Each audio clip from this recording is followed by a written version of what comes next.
জেলা প্রাথমিক বিদ্যালয় সংসদে বিক্ষোভ কর্মসূচি ও ডেপুটেশন আদিবাসী সেঙ্গেল অভিযানের।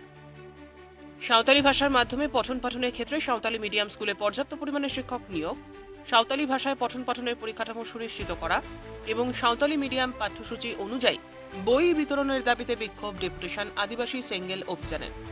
এদিন বালুরঘাটে দক্ষিণ দিনাজপুর জেলা প্রাথমিক বিদ্যালয় সংসদে বিক্ষোভ কর্মসূচি ও ডেপুটেশন দেয় জেলা আদিবাসী সেঙ্গেল অভিযান।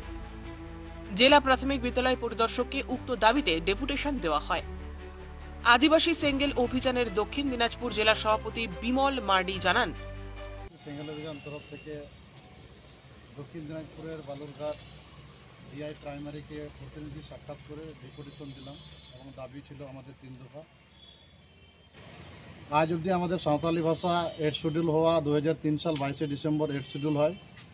এখন অবধি কেন্দ্র বা রাজ্য বা জেলা প্রশাসন আমাদের আদিবাসী সাঁওতালি ভাষাকে প্রাইমারি সাঁওতালি মিডিয়ামে পর্যাপ্ত পরিমাণে শিক্ষক নিয়োগ হয়নি, তার সঙ্গে বই পুস্তক সঠিকভাবে দেওয়া হচ্ছে না। এই নিয়ে আজকে আমাদের ডিআই প্রাইমারি সাহেবের কাছে ডেপুটেশন ছিল। আচ্ছা দাদা, যদি আপনাদের এই 3 দফার দাবি পূরণ না হয় তাহলে কী করবেন? আজকে আমাদের আদিবাসী সাঁওতালি ভাষা অলচিকি স্ক্রিপ্টের 100 বছর পূরণ হতে চলেছে।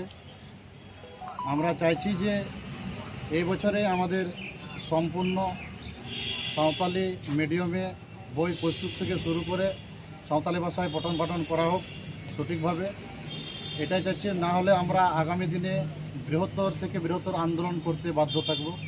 আমার নাম পরিমল মার্ডি, আদিবাসী সেঙ্গেল অভিযান, দক্ষিণ দিনাজপুর জেলা সভাপতি। গঙ্গারামপুর থেকে অমিত মোহন্তের প্রতিবেদন, আপনার নিউজ।